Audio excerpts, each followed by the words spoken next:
Mamatay na daw ako. It's just saddening. Nakakalungkot lang siyang isipin na another person will wish death upon someone na hindi mo naman kilala, na wala namang ginawang masama sa'yo.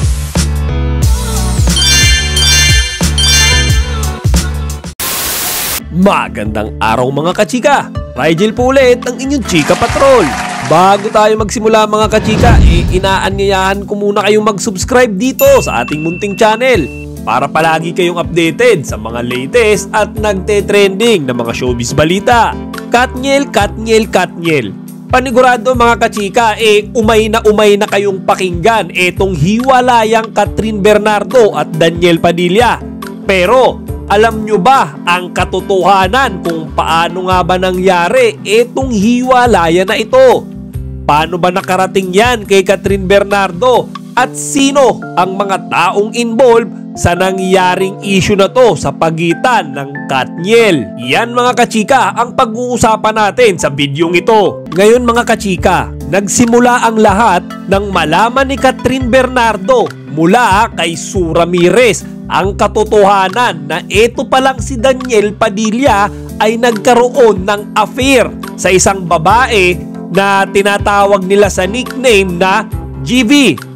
Ngayon, sino nga ba itong GV na ito? Siya lang naman, si Jillian Vicencio. Ikinuwento daw kasi nito ni Jillian kay Sue na si Daniel Padilla daw ay isang Jutes.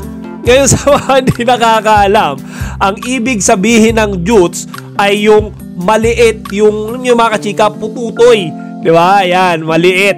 So, kung sinabi yan ni Jillian kay Sue na si Daniel Padilla daw ay Jutes, isa lang ibig sabihin yan. Ibig sabihin yan may nangyari sa kanila ni Daniel. Doon pa lang mga kachika, huling-huli na ang panlulokong ginawa ni Daniel kay Catherine. Tapos, siyempre, ang tanong nyo, paano ba tayo napunta kay Andrea Brillantes? Yan naman mga kachika ay isang istorya na nanggaling kay Sofia Andres. So ito mga kachika, medyo critical itong storyang to. Kasi ayon daw kay Sofia Andres, nakita niya etong si Daniel Padilla at si Andrea Brillantes sa Spain na magkasama. At marami daw source etong si Sofia na nagpapatunay mga kachika na si Daniel Padilla at si Andrea ay nagkikita ng palihim. Kaya sinabi niya ito lahat kay Catherine. Kumbaga, binulgar niya lahat ito.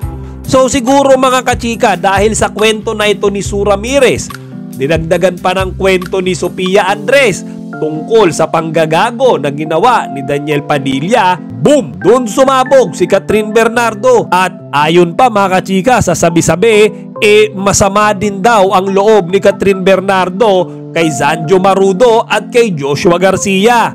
Etong dalawang to daw kasi, alam na yung nangyayaring panloloko ni Daniel Padilla. Kumbaga mga kachika, alam na, pero ayaw daw sabihin ng mga ito kay Catherine. Ang katwiran nila mga kachika, ayaw daw nila manghimasok, ayaw daw nilang makialam sa gulo o sa issue na pinagdaraanan ng Katniel.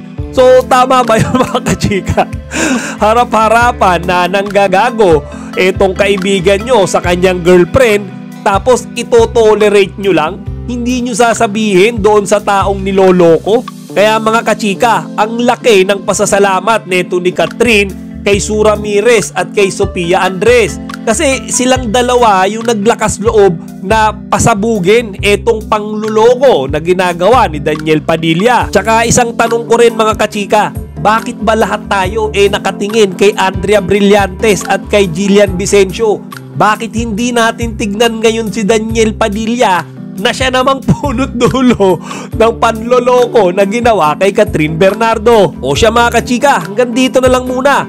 Sana huwag nyo kalimutang bisitahin ang ating website na chikapatrol.net at ilagay din ninyo ang inyong mga opinyon dito sa comment section. Chika Patrol signing out! Kachika, huwag niyong kalimutan mag-like, comment, and subscribe. Para sa iba pang mga celebrity news, i-click lamang ang mga videos na ito.